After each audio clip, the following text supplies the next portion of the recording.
Nama saya Nandira Nuranisa dengan nomor NIM 0603522032 ingin membawakan tokoh Kurt Lewin. Kurt Lewin lahir pada 9 September 1890. Ia meninggal pada 12 Februari 1947. Ia adalah seorang psikolog Jerman dan Amerika yang dianggap sebagai salah satu pionir modern di bidang psikologi sosial, psikologi organisasi, dan psikologi terapan di Amerika Serikat, dan bahkan dianggap sebagai bapak psikologi sosial. Pada tahun 1905, keluarganya pindah ke Berlin agar Kurt dan saudara-saudaranya mendapatkan pendidikan yang lebih baik. Pada masa sekolahnya, Kurt mempelajari pendidikan humaniora klasik.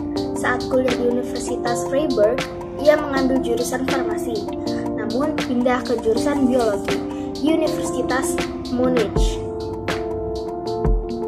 Pada April 1910, ia transfer lagi ke jurusan biologi di Universitas Berlin. Pada tahun 1911, minatnya berubah ke filsafat, sehingga ia banyak mengambil mata kuliah psikologi. Karya Kurt Lewin. Karya Kurt Lewin yang paling banyak diterapkan adalah teori medan, teori perubahan, dan teori dinamika kelompok.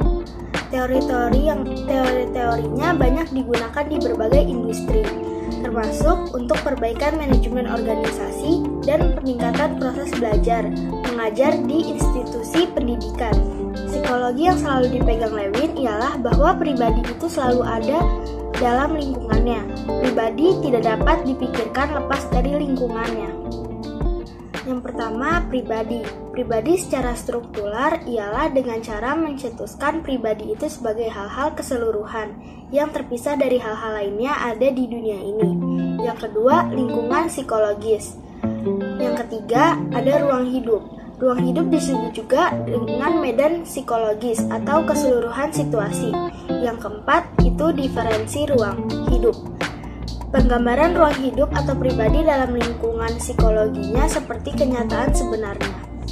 Dan yang kelima, banyaknya daerah. Dan yang terakhir, keenam, dimensiasi ruang hidup. Assalamualaikum warahmatullahi wabarakatuh. Perkenalkan, nama saya Nauzaira Dika dengan nomor NIM 0603522033. Max Wertheimer. Max Wertheimer, dia adalah seorang psikolog Jerman yang berasal dari Cekoslowakia yang kemudian memperoleh kewarganegaraan Amerika. Ia dilahirkan pada 15 April 1880 di Praha. Bersama dengan Kurt Kafka dan Wolfgang Kohler, ia adalah salah satu bapak psikologi Gestalt. Pada 1900, ia mulai belajar hukum di Universitas Charles di Praha, di mana ia segera tertarik dengan filsafat hukum dan kemudian psikologi kriminal. Pada tahun 1904, Wertheimer memperoleh gelar PhD di Universitas Würzburg selama tahun-tahun pertama di mana ia bekerja pada teori-teori Gestalt. Wertheimer bekerja sebagai profesor di Universitas Berlin. Selain itu, pada tahun 1921, ia mendirikan jurnal penelitian yang dikenal sebagai Psychologische Forschung atau penelitian psikologis, yang menjadi salah satu pilar Gestalt. Pada tahun 1929, Wertheimer kembali ke Universitas Frankfurt untuk mengajar psikologi sambil melakukan studi tentang psikologi sosial dan eksperimental. Wertheimer bekerja selama bertahun-tahun di Universitas Frankfurt dan Berlin, tetapi kemudian pindah ke New York. Di kota baru ini mulai mengkhususkan diri dalam fenomena yang berkaitan dengan pembelajaran dan persepsi yang membentuk dasar teori Gestalt. Max Wertheimer fokus pada mempelajari fenomena persepsi visual seperti ilusi optik atau fenomena Pi. Dia melakukan eksperimen dengan menggunakan alat yang bernama stroboskop, yaitu alat yang membentuk kotak dan terdapat bagian untuk dapat melihat ke dalam kotak itu, guna menyajikan stimulus visual pada tingkat tertentu.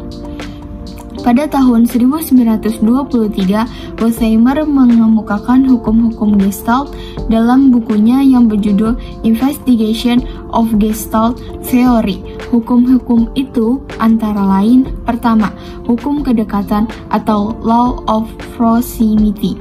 Yang kedua, hukum ketertutupan atau law of closure. Yang ketiga, hukum kesamaan atau law of equivalence. Max Wertheimer meninggal pada 12 Oktober 1948 di New York, New Rochelle, pada usia 68 tahun.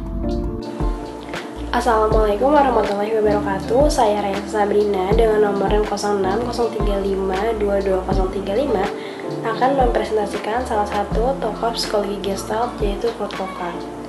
Sebelum mengenal Kurt Koffka, kita harus tahu dulu apa itu psikologi Gestalt. Psikologi Gestalt merupakan salah satu aliran psikologi yang mempelajari suatu gejala sebagai suatu keseluruhan atau totalitas. Data-data dalam teori psikologi Gestalt disebut sebagai fenomena atau gejala. Fenomena adalah data yang paling besar dalam psikologi Gestalt. Dalam hal ini, psikologi Gestalt sependapat dengan filsafat fenomenologi yang mengatakan bahwa suatu pengalaman harus dilihat secara netral.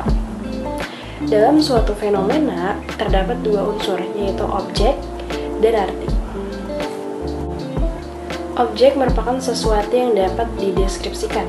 Setelah tertangkap oleh indera, objek tersebut menjadi suatu informasi dan sekaligus kita telah memberikan arti pada objek itu. Biografi Kurt Koffka. Koffka lahir di Berlin pada tahun 1866. Ia belajar filsafat di Universitas Berlin.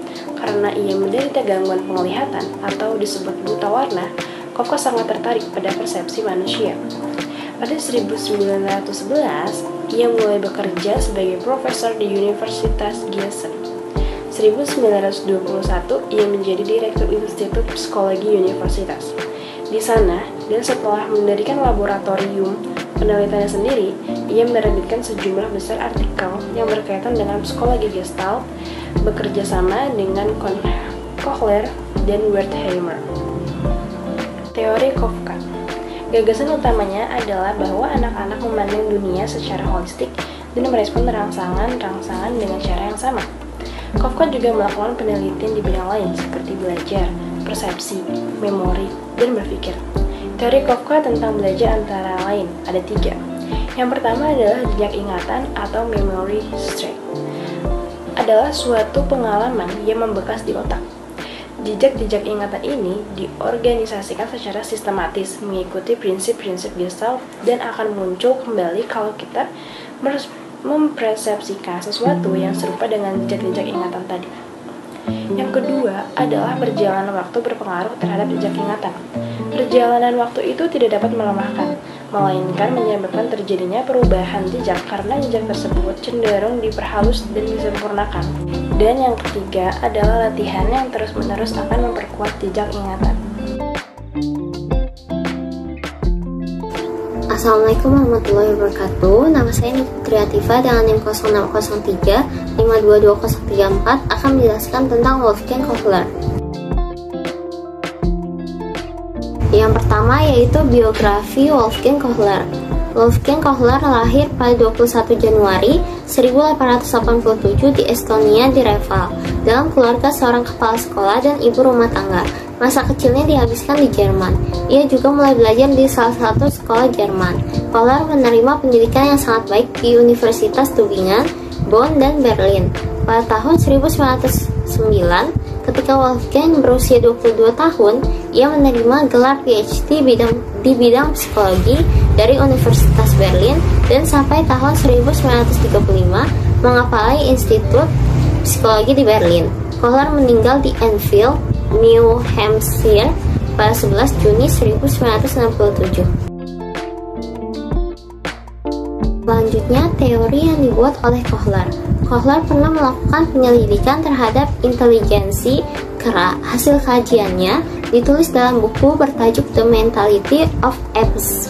Eksperimennya adalah seekor simpanse diletakkan di dalam sangkar. Pisang digantung di atas sangkar. Di dalam sangkar terdapat beberapa kotak berlainan jenis. Mula-mula hewan itu melompat-lompat untuk mendapatkan pisang itu, tetapi tidak berhasil. Karena usaha-usaha itu tidak membawa hasil, simpanse itu berhenti sejenak, seolah-olah memikir cara untuk mendapatkan pisang itu. Tiba-tiba hewan itu dapat sesuatu ide dan kemudian menyusun kotak-kotak yang tersedia untuk dijadikan tangga dan memanjatnya untuk mencapai pisang itu. Dalam eksperimennya, Kohler sampai pada kesimpulan bahwa organisme, dalam hal ini simpanse, dalam memperoleh pemecahan masalahnya diperoleh dengan pengertian atau dengan insight. Selanjutnya yaitu beberapa karya dari Kohler. Yang pertama yaitu Gestalt Psychology, The Place of Value in the World of Fact, Dynamic in Psychology, dan lain sebagainya. Saya Ratih Wulandari. Hari ini saya akan mempresentasikan salah satu tokoh dari psikologi Gestalt, yaitu David Hartley. David Hartley lahir pada tahun 1705 di Amley, Yorkshire, dan wafat pada tahun 1757. Ia merupakan seorang dokter dan juga filsuf dari Inggris. Ia dianggap sebagai pendiri asosiasionisme di dalam psikologi. Pada tahun 1722, ia belajar klasik, matematika, dan keilahian di Universitas Jesus, Cambridge. Karya besarnya berjudul Observation on Man yang ditulis pada tahun 1749. Secara garis besar, David Hartley merumuskan teori neurofisiologis tentang transmisi, ide-ide, dan juga menggambarkan aktivitas fisik dalam hal asosiasi atau sebuah konsep yang diantisipasi dengan prinsip kondisi. Hartley juga mengembangkan teori komprehensif asosiasionisme yang mencakup memori, imajinasi, mimpi, dan moralitas. Hartley percaya bahwa penerimaan stimulus menghasilkan getaran pada saraf yang kemudian disalurkan ke otak dan menyebabkan getaran yang sejenis pada medullary substance di otak. Getaran pada otak yang disebabkan oleh stimulus tersebut akan menimbulkan sensasi tertentu, dan setelah stimulus berhenti akan muncul sebuah getaran kecil yang disebut vibratiankles atau yang lebih lemah. Hartley menggagas bahwa pengalaman yang terjadi secara konsisten direkam oleh otak menjadi satu paket yang saling terhubung. Sehingga ketika mengalami salah satu peristiwa yang merupakan bagian dari paket tersebut, keseluruhan isi paket tersebut akan muncul dalam pikiran. Hartley berpendapat bahwa semua ide-ide yang kompleks dibuat secara otomatis melalui cara asosiasi. Menurut beliau, tidak ada proses berpikir aktif yang terlibat. Semua ide yang ada, sekompleks apapun itu, terbuat dari sekumpulan sensasi.